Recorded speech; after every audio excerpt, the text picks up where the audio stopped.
Rashid Kidwai joins me for perspective in the studio. Rashid sir, welcome.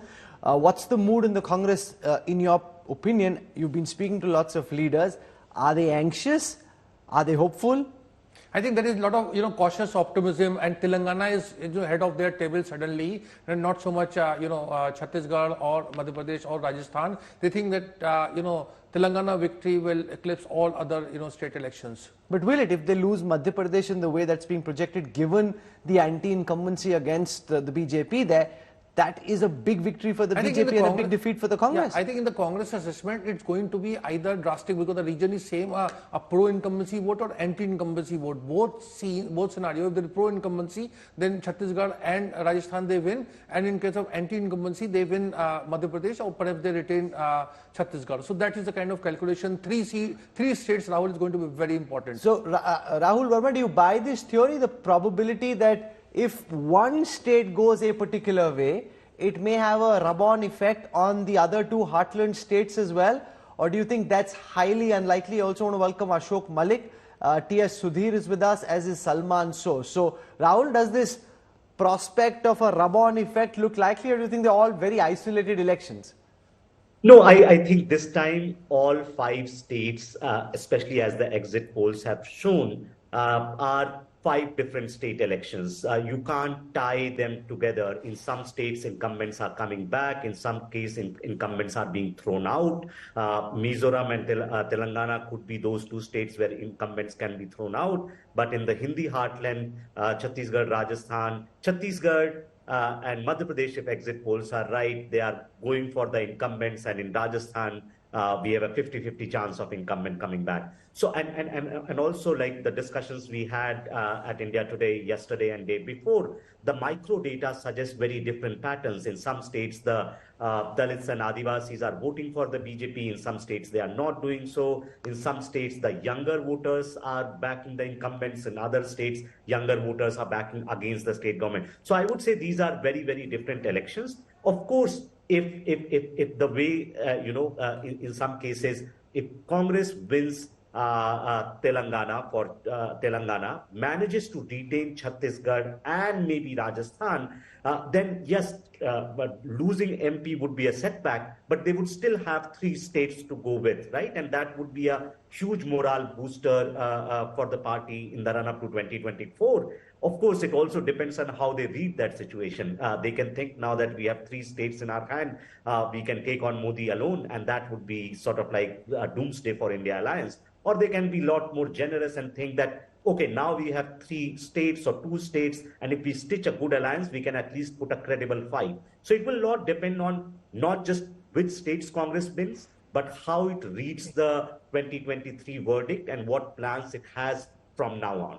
A lot, do you agree, Salman Soz, rides on the results tomorrow, particularly when it comes to the India alliance? Because if you are not able to register a strong showing tomorrow, some of the allies will actually be secretly happy, because they'll think, okay, they'll have a more reasonable Congress on the bargaining table. If you do very well, they'd be concerned that the Congress then would flex its muscles. Rahul, I don't think that is the calculation. I hope our allies in the India alliance don't think like that. No matter what happens tomorrow, we will have a strong India alliance, because we know that we have to carry all of India together if we have to take on the BJP and its allies.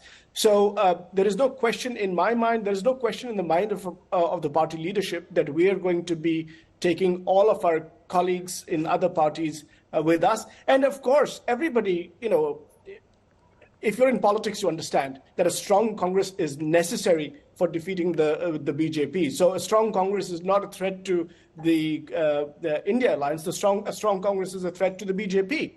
And let me just say this, Rahul. The way these elections have been fought, you've seen me, Rahul, now with the Congress for almost since 2012, and I've seen a lot of days when. Down days in some ways in my political kind of career. But I can tell you in the last 6, 8, 10 months, I've seen things change in the party. And I hope we have some really good results tomorrow. But I can tell you that the way the party has fought these elections and the Karnataka elections and the Himachal elections, I think we are ready to take the fight to the BJP. Do you buy I that, think Ashok Malik? Do you think the Congress is getting smarter as a opponent to the BJP? I mean, some of their strategies are actually imported from the BJP, so that's a different matter. We leave that on the side for the moment. The fact is, Salman Soz argues that they've post Karnataka, post Himachal been fighting smarter, sharper elections. Do you buy that at all? You're on mute, I think, Ashok.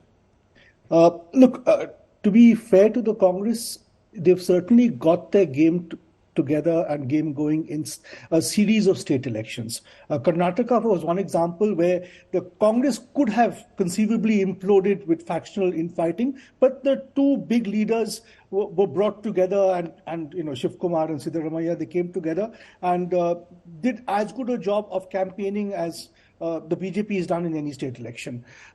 In Rajasthan, if I don't know who will win tomorrow, but if Gehlot is still in the fight and close to a victory or resting only a narrow defeat, hats off to him.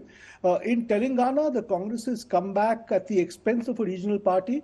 10 years after the Congress was wiped out would be a huge achievement for it. I wouldn't draw huge implications for the national election because that is a very different election. The Congress is strong in more and more states, but it still has a national problem. Let's not run away from that. It does not have an alternative to Mr. Modi. But I would say one thing leading up to, if your exit polls, if Pradeep Gupta's exit polls are right, leading up to 2024, we could have a situation where all of South India, apart from Andhra Pradesh, is with the India alliance. And the BJP remains very strong in, broadly speaking, Northern India and Western India. This is an interesting sort of dichotomy, and we'll need to see how this plays out in the Lok Sabha election.